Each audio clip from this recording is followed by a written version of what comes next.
Beauty Gold vous présente le journal.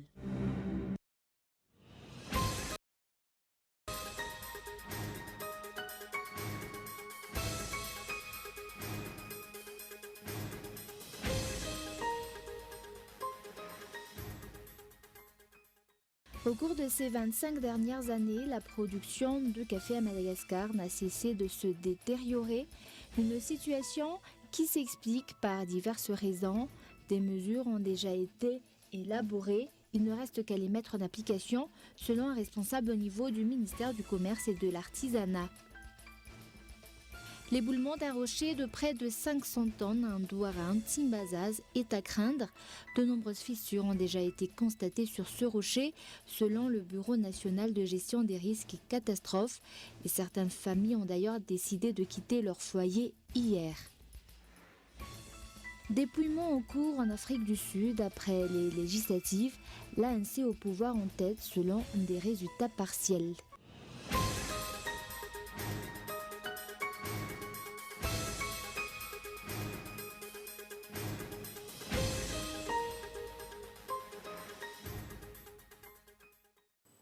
Bonsoir à tous et bienvenue dans cette nouvelle édition du journal en version française sur Cool TV.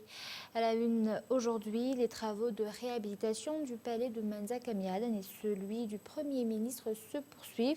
Des travaux soutenus par l'UNESCO et ce matin, pour discuter la collaboration entre les deux parties, une rencontre a eu lieu entre des représentants de l'UNESCO et la ministre de la Communication et de la Culture. Reportage. La réhabilitation des infrastructures classées patrimoine du pays telles que le palais de Manzakamiaden, du palais d'Andafiavarj et du palais du Premier ministre, un des objectifs fixés par le régime actuel. Les travaux sont en cours et leur réalisation est appuyée par l'UNESCO. C'était de bons moments pour échanger sur les processus de nos interventions, surtout sur la question des musées du Premier ministre. Et c'est bien avancé et on a fait des bonnes choses. Et donc maintenant, on a besoin de son accord pour continuer le travail qui reste. Comme vous savez, on travaillait beaucoup avec l'État sur les questions des différentes conventions. Surtout sur les différents sites. Cette fois-ci, avec nos partenaires, on a travaillé sur certains travaux au niveau du palais du Premier ministre. On a fait des rénovations et on travaille aussi sur les conservations des objets du palais de la Reine. C'est ça.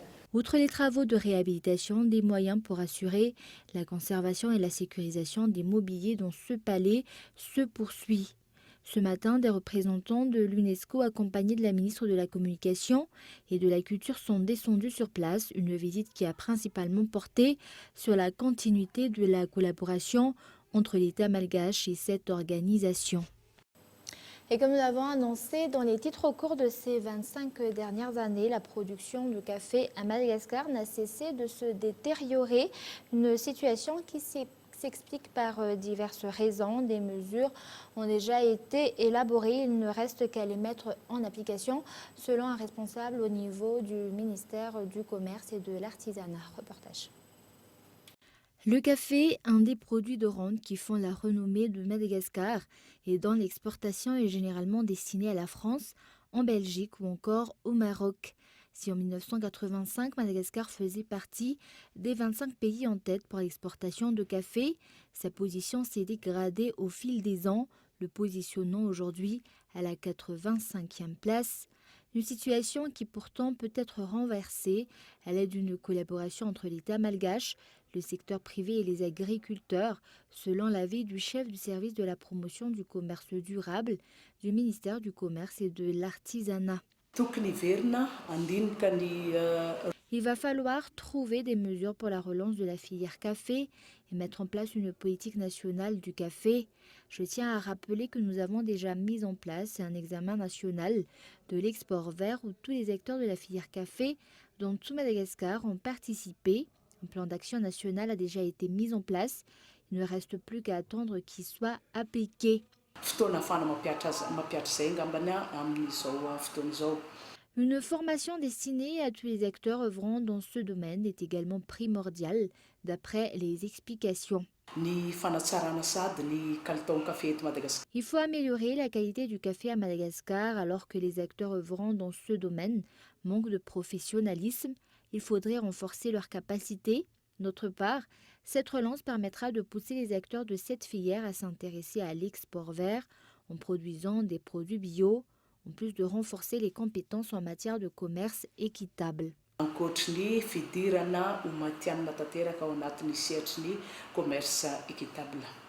D'autre part, il faudrait également renouveler les plants de café dont la majorité date de 1960.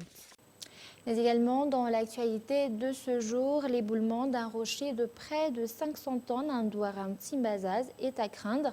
De nombreuses fissures ont déjà été constatées sur ce rocher selon le Bureau national de gestion des risques et des catastrophes.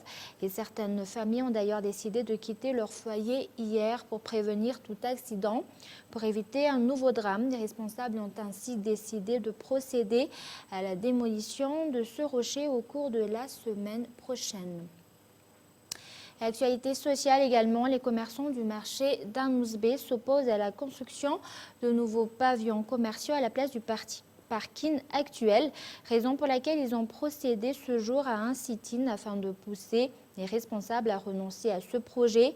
Cette situation amène à se demander si la commune urbaine d'Antananarivo aurait également vendu le parking d'Anousbé, comme c'est le cas pour l'ancien parking d'Analakel, qui est aujourd'hui devenu l'emplacement de nouveaux pavillons commerciaux ou d'autres cas de propriété de l'État.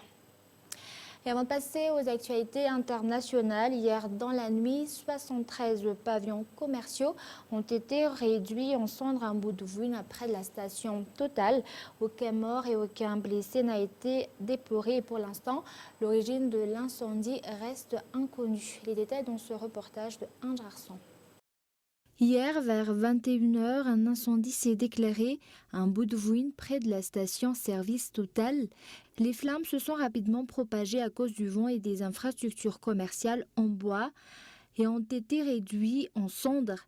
Cet incendie n'a pu être maîtrisé que vers 23h.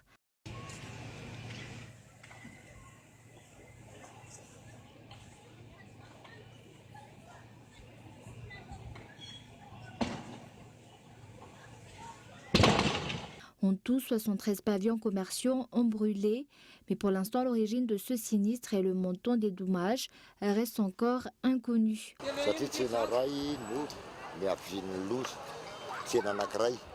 L'incendie a débuté à partir d'un pavillon commercial. D'ailleurs, de nombreux témoins ont confirmé. En tout, 73 pavillons ont brûlé. Toutefois, personne n'est morte et personne n'a été blessé.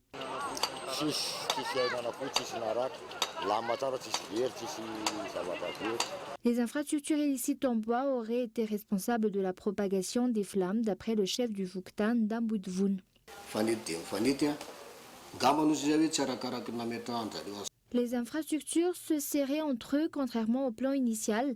Je ne dis pas que c'est ce qui a causé l'incendie, mais cela a facilité la propagation des flammes, parce que ça complique la maîtrise de l'incendie.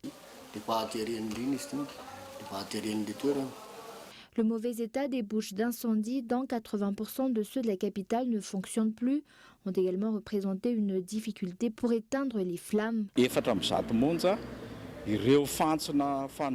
bouches ou les poteaux d'incendie pour la plupart ne sont plus fonctionnels. Je tiens à préciser qu'il y a 30 ans, il y en avait 2 fois plus, soit au total 209. Le temps actuel favorise la propagation des incendies selon les explications des pompiers. Il est de ce fait important que chacun fasse attention en utilisant le feu et l'électricité. Rappelons que dernièrement, 2 importants incendies ont déjà été relevés.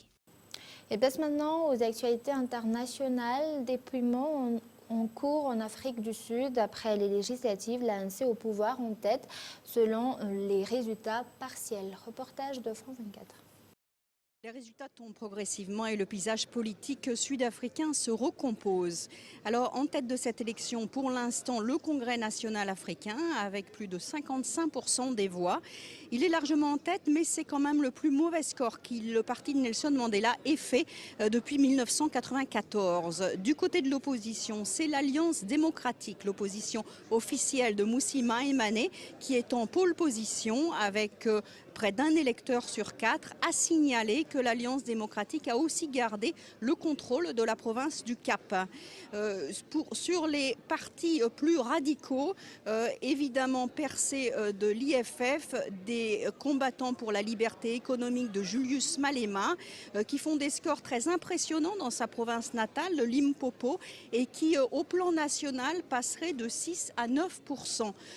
D'autres plus petits partis ont aussi fait des progrès, comme le Freedom Front Plus, qui est le parti de la minorité afrikaner, a signalé que le parti de Mangosuthu Buthelezi est quasiment ressuscité dans la province du KwaZulu-Natal, puisqu'il arrive en deuxième position. Voilà pour l'instant ce qu'on peut dire de l'élection sud-africaine. Une participation quand même qui est faible, 65%, la plus faible aussi en Afrique du Sud depuis des années. Et suite de la commémoration de la Seconde Guerre mondiale, la Russie a rendu hommage à ses vétérans ce jeudi. Certains des vétérans n'ont jamais été identifiés. Reportage. Remuer la terre à la recherche du passé. Armés de pelles et de détecteurs de métaux, ces dizaines de bénévoles, on les appelle ici les Poiskoviks, passent au peigne fin la forêt silencieuse de Siniviano. Une forêt où bientôt s'entassent des ossements et des crânes d'êtres humains, les restes de soldats soviétiques tombés face aux nazis il y a plus de 75 ans. On a retrouvé ici des commandants et des combattants de l'armée rouge, des hommes qui sont morts dans la bataille de Leningrad. Une bataille, ou plutôt le siège de Leningrad, redevenu plus tard Saint-Pétersbourg, qui dura près de 900 jours. Y périrent près de 800 000 soldats, selon les chiffres officiels. Professeur d'histoire, Evgeny nous montre ce qu'il a trouvé. Un vieux fusil de l'ère soviétique, mais aussi des effets personnels comme cette médaille. Pour ces bénévoles, c'est avant tout un devoir de mémoire. On essaye d'éveiller l'intérêt sur ce qui s'est passé. On tente de montrer la réalité de cette guerre, à quel point elle était dure et cruelle. Ça n'a rien à voir avec les belles images que l'on voit dans les films ou les jeux vidéo. Des objets et des ossements que l'on dépose pêle-mêle ici, dans ces cercueils alignés, comme autant de soldats inconnus. Sur 714 militaires inhumés, seuls 18 ont été identifiés. Par superstition, de nombreux membres de l'armée rouge refusaient de porter une plaque avec leur nom et leur prénom. Ceux-là auront au moins droit à des obsèques selon le rite orthodoxe et aux honneurs militaires. Un rappel des grands points pour clore ce journal. Au cours de ces 25 dernières années, la production de café à Madagascar n'a cessé de se détériorer. Une situation qui s'explique par diverses raisons, mais des mesures ont déjà été élaborées. Il ne reste qu'à les mettre en application selon un responsable au niveau du ministère du Commerce et de l'Artisanat. Et l'éboulement d'un rocher de près de 500 tonnes à Ndouaran Timbazaz est à craindre.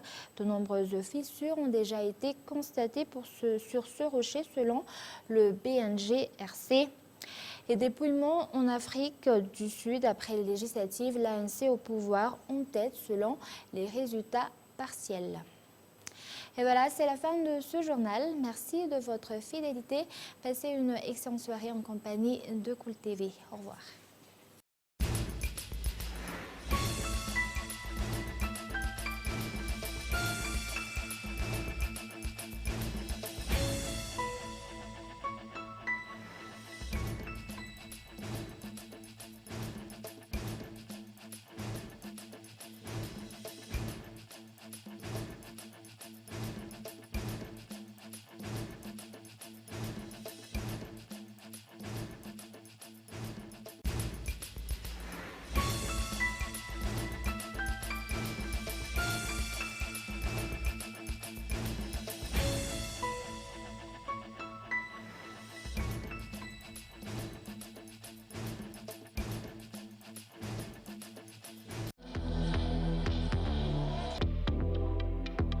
Le journal vous a été présenté par Beauty Gold.